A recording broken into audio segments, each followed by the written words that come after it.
Damai sejahtera Allah yang melampaui segala akal, itulah yang menguasai hati dan pikiran saudara. Di dalam Kristus Yesus Tuhan kita. Amin. Sahabat yang baik hati, selamat hari Minggu. Kiranya kesehatan, kekuatan, dan sukacita memenuhi kehidupan saudara. Firman Tuhan bagi kita pada minggu yang ke-20 setelah Trinitatis tertulis dalam kitab Injil Lukas pasal yang ke-11 ayat 27 sampai ayat 28. Demikian bunyinya. Ketika Yesus masih bicara, berserulah seorang perempuan dari antara orang banyak dan berkata kepadanya, "Berbahagialah ibu yang telah mengandung engkau dan susu yang telah menyusui engkau."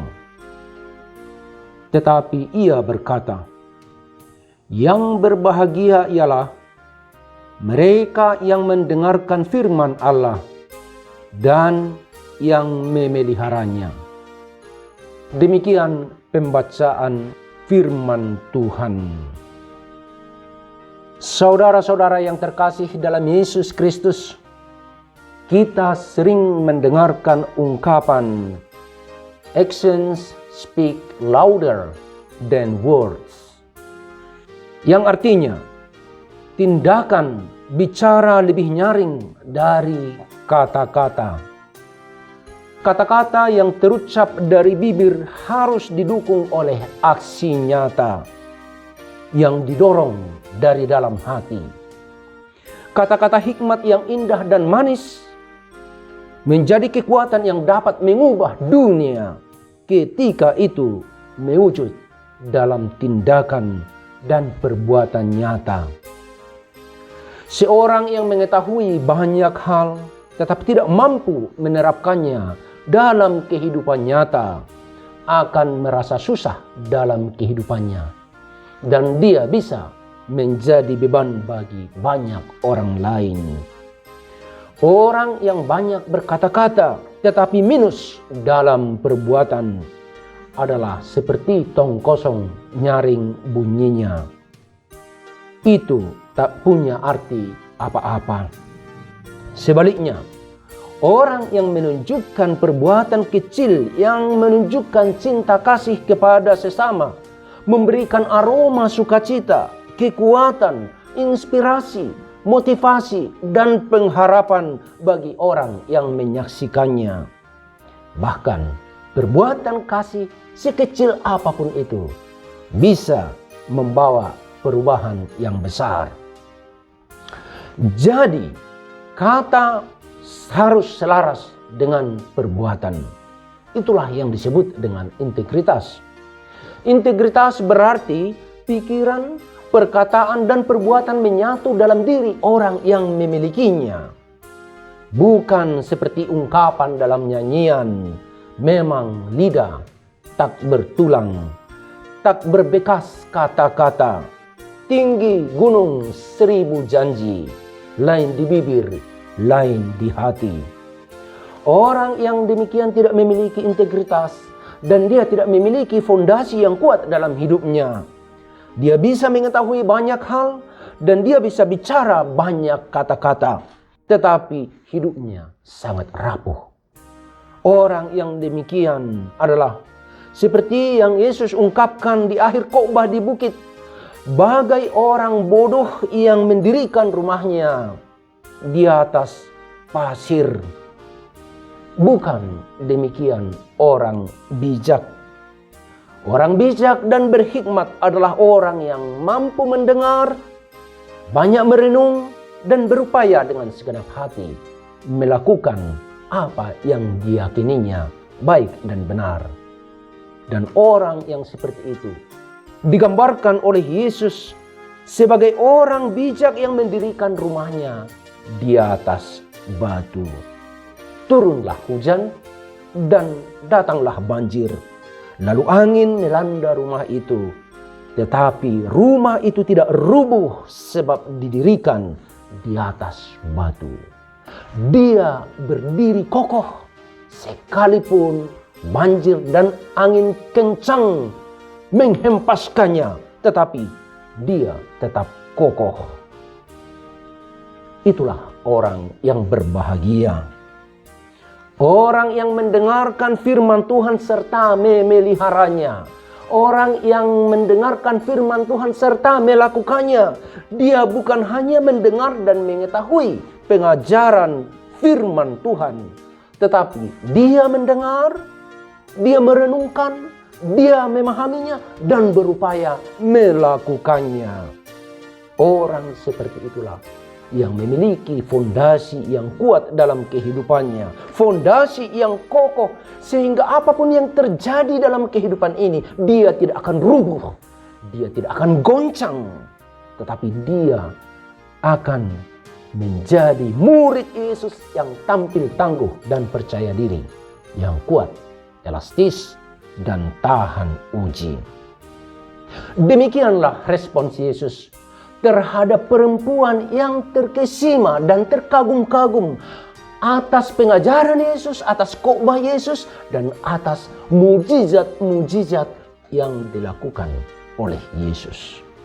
Dia berkata, "Berbahagialah ibu yang mengandung engkau," dan seterusnya. Tapi Yesus tidak butuh pujian seperti itu. Dia tidak butuh pujian atas mujizat dan atas pengajarannya. Dia tidak butuh pujian atas khotbahnya. Dia tidak butuh juga sanjungan atas orang tuanya, ibu yang melahirkannya. Hal yang Yesus inginkan adalah tindakan nyata. Yang berbahagia adalah orang yang mendengarkan firman Tuhan dan memeliharanya. Tidak cukup menjadi pendengar yang baik, tetapi harus menjadi pelaku firman. Tidak cukup hanya menjadi murid yang baik, tetapi harus menjadi aktor, menjadi pelaku apa yang diajarkan oleh sang guru. Seperti benih yang jatuh di tanah yang subur. Benih itu kemudian tumbuh dan menjadi besar, serta menghasilkan buah yang banyak, buah yang manis, buah yang enak. Itu jugalah kritikan Yesus terhadap ahli Taurat yang datang kepadanya hanya untuk mencobai dia. "Guru, apa yang harus kuperbuat untuk memperoleh hidup yang kekal?" Sebenarnya orang itu sudah tahu dari hukum Taurat apa yang harus dia lakukan, apa tuntutan firman Tuhan. Namun dia mungkin masih enggan melakukannya atau tidak mau sama sekali melakukannya. Karena itu Yesus berkata, apa yang dikatakan oleh firman Tuhan. Dengan terampil dan dengan fasih dia mempertontonkan kemampuannya kepada Yesus. Dan dia menjawab, "Kasihilah Tuhan Allahmu dengan segenap jiwamu, dan dengan segenap kekuatanmu, dan dengan segenap hatimu, dan kasihilah sesamamu manusia seperti dirimu sendiri." Perfect, sempurna, benar apa yang engkau katakan, dan perbuatlah demikian. Perbuatlah demikian. Itulah yang dituntut oleh Yesus dari ahli Taurat yang mencoba bertanya dan mencobai Yesus. Dia telah memberikan jawaban yang sempurna. Namun fasih bicara belum cukup, mampu berkata-kata belum cukup, dan tentunya tidak cukup untuk memberikan kebahagiaan kepadanya, apalagi hidup yang kekal. Karena itu Yesus berkata, "Jawabmu itu benar. Perbuatlah demikian, maka engkau akan hidup." Ahli Taurat itu datang kepada Yesus dengan motivasi yang tidak benar. Dia hanya ingin mencobai, dia hanya ingin menguji kemampuan Yesus. Karena itu dia belum puas juga dengan jawaban Yesus dan berupaya terus menekan Yesus untuk mendapatkan jawaban yang lebih memuaskan. Dan dia berkata, dan siapakah sesamaku? Siapakah sesamaku manusia? Ahli Taurat yang mengetahui banyak hal, namun belum memiliki kebahagiaan. Ahli Taurat yang mengetahui banyak hal, namun belum kokoh dalam fondasi kehidupannya. Karena apa? Karena dia hanya mengetahui, dia hanya berkata-kata, dia belum melakukannya. Dia belum yakin akan kehidupan kekal. Dan tentunya dia belum yakin betul akan pengajaran firman Tuhan. Berkata-kata saja tidak cukup. Lalu Yesus menceritakan kisah yang sangat terkenal itu. Kisah yang sangat menarik itu, yaitu kisah tentang orang Samaria yang murah hati.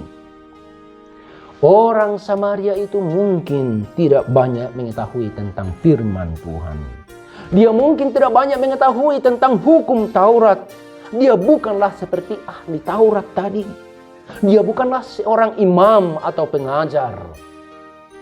Dia masuk dalam golongan termarginal bagi kalangan orang Yehuda, apalagi bagi kelompok Farisi dan ahli Taurat. Dia bukanlah siapa-siapa. Tetapi bagi Yesus, sesungguhnya dialah orang yang berbahagia. Karena apa? Karena dia melakukan tuntutan dari firman Tuhan. Dia menunjukkan kasih yang tulus ikhlas kepada sesama, termasuk kepada orang yang dia tidak kenal.